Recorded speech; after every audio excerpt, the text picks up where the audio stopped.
This is coming back to a previous video I made back in March 22, and I think now is a really good time to revisit these numbers. A lot has changed since then. We'll look again at the retirement income that is possible from a pension of £100,000. It's a nice round number to use, and it keeps it simple, and it's easy to work out the percentage. We'll assume a personal pension plan valued at £133,333, so 25% of this is tax-free, which would be the £33,333, leaving the remaining taxable pension plan of £100,000. We'll look at the various examples of how much income that £100,000 would buy you in your retirement and some of the retirement planning areas that you'd want to consider. So when thinking about the options as to how you can take the income from the pension, these can be broadly broken down to Flexi-access drawdown, UF+, fixed-term annuities, and lifetime annuities, or a combination of all three of those. So let's start with the route that most retirees are using for their personal pensions at this value level, which is the Flexi-access drawdown route. It was George Osborne that brought in pension freedoms back in 2015, and before this there was a maximum level, effectively a cap, on how much income you could draw from your pension plan as an income. He changed that by bringing in Flexi-access drawdown, which allows you to decide how much income you take from the pension. Technically, you could take the whole pension in one tax year, and obviously there would be significant tax implications of doing so. The level of income that can be drawn from the pension is up to the individual retiree, and it's up to them to best manage it depending on their very own circumstances and needs. The success of the management of this pension pot will come down to several factors, and this will be the underlying investments, the tax position on withdrawing the money, the cost of the plan, and the withdrawal rate from the plan itself. And this will all assist in the sustainability over the course of retirement. So when looking back over the data from the FCA, we can clearly see the different methods of access dependent on the size of the pension pot, with full encashments being greater for those smaller pension pots, with drawdown being used to a greater extent as you move up the pension pot size. The key to drawdown is the objective of the individual, which will then dictate to some degree the level of risk and volatility that someone is comfortable taking. Some people will want to ensure some money is passed on to their beneficiaries via the pension, due to the pension being outside of the estate for inheritance tax purposes. And others will want to spend as much of their pension whilst they can and enjoy it with absolutely no intention of passing anything on at all.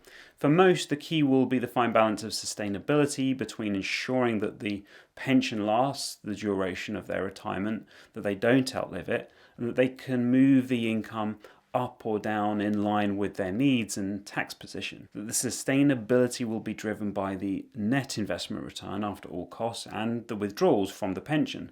The primary risk for a number of individuals is outliving their pension pot, and so it's absolutely essential that any drawdown strategy is stress tested against such things as stock market crashes, sequence of returns risk, lower than expected investment returns, higher inflation, etc. So the assumption here is that either the tax-free cash of £33,333 is used as a lump sum for a specific purpose, such as paying down a mortgage, or it is phased over the course of the retirement. We've talked about this before in more detail in other videos around using tax-free cash over the course of the retirement rather than simply extracting it all out as a lump sum and spending it.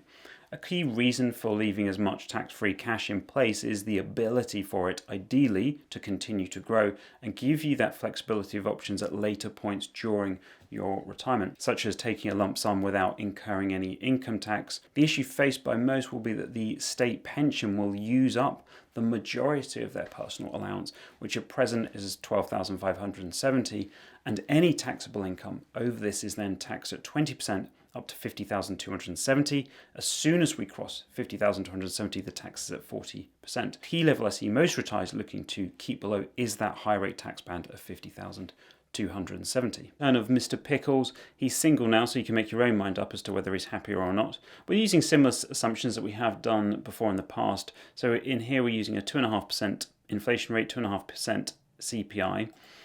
Here's the timeline of events as far as his position. So he's retiring at age 66. This is the bit we're always going to struggle with in terms of knowing. A male and age 66, the ONS at life expectancy for Mr. Pickles is around age 85, but we're running this to around age 100. But it's quite interesting, obviously, to see broadly where the ONS would put life expectancy based on his age at this present moment in time. As far as his pension itself, we've obviously got a pot of 133,000. As mentioned before, that would assume then we've got tax-free cash of 25% of that, which would be 33,000. And then we've got the full state pension kicking in for him from age 66. Obviously, that's going to be dependent on your date of birth, whether it's going to be 67 or even 68. But age 66 for Mr. Pickles, so it's £11,500 a year. And when we can look at actually what does that look like as far as a model over a period of time. So we're starting obviously with 133,000. We're assuming a linear model here, so very, very, very basic, very, very straightforward. And we're not stress testing this at all. We're just getting a sense of actually what does this look like as potentially as a viable, potentially sustainable, if you like, level of income over the course of his retirement. And it's fairly straightforward in that we're seeing that pension decline over the years. We've got a 5% growth rate, so that's 5% net return, but then we've got 2.5% inflation rate. So effectively it's a 2.5% real rate of return. And then we can see what that actually really means as by way of an income to be able to have this effectively sustainable level of income. And if we think back to his life expectancy at age 85, we've effectively got a pot of about £90,000 at that point in time. So over that course, we've got his £11,500 coming out as a state pension. Now clearly that's going to eat up the majority of his taxable, of his personal allowance, meaning anything over and above that is then going to get taxed at the basic rate of tax. So £11,500 coming out to him as his state pension, full state pension. Now bearing in mind, obviously, if it was a couple, you'd have two full state pensions, which would be about £23,000 a year. In this case, it's just Mr. Pickles, so he's just getting £11,500 a year, getting paid to him, really by way of a sustainable income, as far as actually what's coming out to make up his £16,000 a year of total income. He's taking out just over £5,000 a year. So £4,497 gets paid to him as net income, because clearly we're having to pay tax on that income. So what we're doing here is there's a bit of a balance here in terms of some of that money is being taken out as an UF plus each year. So some of that money, 75% of it is taxable income and 25% of it is the tax-free cash. And he's doing that every single year to get him to really a sustainable level of income.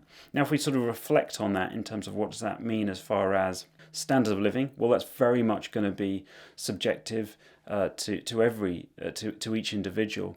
But if we sort of have a think about, well, where are the retirement living standards as they stand right now? This is the retirement living standards via the PLSA, and for a single person, it's about 14,400 for the minimum standards of living, and then 31,300 for a moderate standard of living, really towards the minimum standard of living based on the levels of withdrawal that he's taking out. Now, just out of pure curiosity, what would that look like if he did want to, let's say, wanted to achieve this single person's moderate standard of living according to the PLSA? Then, in effect, what kind of growth rate would he need to be able to achieve that? Pretty unsustainable at 23.7%, sort of Warren Buffett levels of return, at least Warren Buffett in the early years, at 23.7%. So pretty unsustainable in that respect. And obviously that would require 23.7% per year, every single year, in a linear fashion, and he still runs out if he was to live to age 100. But what's interesting with this is if we think about that level of income that is being drawn out each year, which is the 4,497 plus 542, which is basically the taxable element of that, it basically works out as a withdrawal rate out of the pot of 133,000 of around 3.8% a year. So very, very close to that sort of 4% withdrawal rate. Very, very dependent on the level of growth that gets achieved from the underlying assets within the pension itself. And added to this, what I typically do with these models is we'd stress test them to a far greater extent than we're looking at here, in that we would look at lower levels of return over longer periods of time. We'd also look at higher levels of return and what that would look like. We'd also look at potential stock market decline, so a significant market event, and what impact would that have on the portfolio at a given point in time. And really just looking at also identifying what variable rates of return would look like in terms of what's happened historically and what that may look like going forward as well. So there's a number of ways you can stress test these to really identify the sustainability of that level of income being taken, ideally using stochastic modeling as well. So really a combination of all of those to get a good sense of the projected outcome based on the level of income that, let's say, Mr. Pickles is looking to achieve, and based on the tax position and the underlying investment return as well. So we'll just jump into the annuity quotes for Mr. Pickles. It's the same basis. He's age 66. And we've got a pension pot of 133,000, £33,000 of tax-free cash, leaving a residual pot of 100,000 that would then be used to purchase the annuity. We're going to do it on a really straightforward, simple basis, so it just gives us a raw sense of the level of income that would be payable based on the of having no guarantees, no indexation. So we've got it on a level basis, a single life, with no guarantees at all in there, and it's paid monthly in arrears. Now you'll see there's been a significant increase since just in the last 2 years. So since 2022, it's about a 34% increase from where we were in 2022 to £7,206 per year. So exactly the same basis. Obviously, we've seen interest rates going up and gilt yields going up as well. Now, what I would just mention about the level base, looking at Mr. Pickles, he's got his £11,500 per year state pension getting paid to him.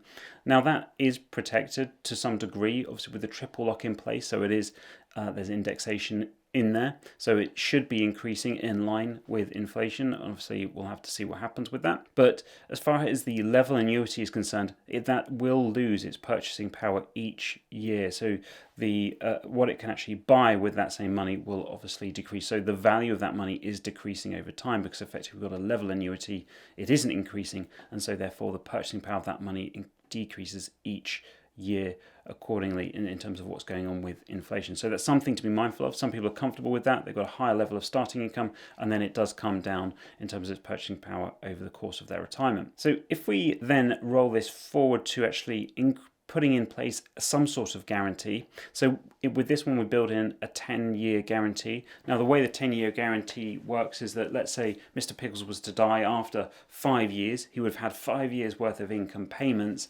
and then the residual, the remaining 5 years, would then get paid to Mr. Pickles either as an income or as into his estate. So it builds in some degree of protection. And obviously what that does mean is a slightly lower level of starting income, but it's still a significant increase from where we were in 22. So now that would provide us £7,089 per year income in 2024. Now, if we increase that guarantee even further to 25 years, again, effectively, if Mr. Pickles was to die after 10 years, he would have had 10 years worth of income payments, and then the estate, in effect, would get the remaining 15 years worth of income, of annuity income payments. What that actually means is that he's guaranteed to get, or at least the estate is guaranteed to get £160,000 back from the original purchase price of £100,000. Bearing in mind that over the course of 25 years, the purchasing power of that money is reduced. So the purchasing power of that annuity, that money will have halved at a 3% inflation rate over a 25-year period. But it does mean it provides some degree of protection. So this idea that your money is completely lost when purchasing annuity isn't, strictly speaking, true. You can build in guarantees that protect that capital value when you purchase an annuity. What we've done here is pushing things a bit further, a big increase in terms of the benefit. We've actually got this index with RPI, so it's increasing each year in line with the retail prices index, which has historically been at a slightly higher level than CPI. The starting rate of the income then is significantly impacted. For an RPI'd annuity with a 10-year guarantee with a single life basis paid monthly in arrears provides £4,500 per year which would then increase by RPI, by the rate of RPI, so it would provide that protection, that purchasing power protection in and during the retirement. Now, with this one, I think someone asked about this, was just building in a spouse's benefit. So I've assumed a spouse that's 2 years younger, again, has an impact. So on death, let's say Mr. Pickles was to die and his spouse was still alive, he's no longer single, that annuity, whatever he was receiving, would get 100% of that in retirement for the rest of their life. The spouse was to die first, then effectively the annuity would just continue to get paid for the rest of Mr. Pickles' life. So the impact of that is we've got RPI in there and we've got 100% spouse's benefit is £3,732 per year. Now lastly, I'll just very quickly show you the fixed term annuity. The only real changes this is that the guaranteed maturity value is the figure that's changed. So it's a significantly higher figure of 98,852. The way this works is that you've effectively got a fixed term that you're going to receive a guaranteed level of income of $4,638 per year for a 5-year term, and then at the end of that 5-year term you get £98,852 back, for which you can then decide what to do with that pot of money. So that could be to buy another fixed term annuity, to buy an annuity, or to actually go back into Drawdown and draw an income from it. And it's really, really important if you are buying an annuity that you inform them of your lifestyle and health factors. It is possible that you might be entitled to a higher level of annuity called an enhanced or impaired life annuity. And this is in effect the insurer taking into account the factors, those factors that determine your life expectancy. So if you have what would be considered an unhealthy lifestyle or a serious medical condition, it is possible that you could be offered a higher income. And this can be as much as 20% more than a standard annuity.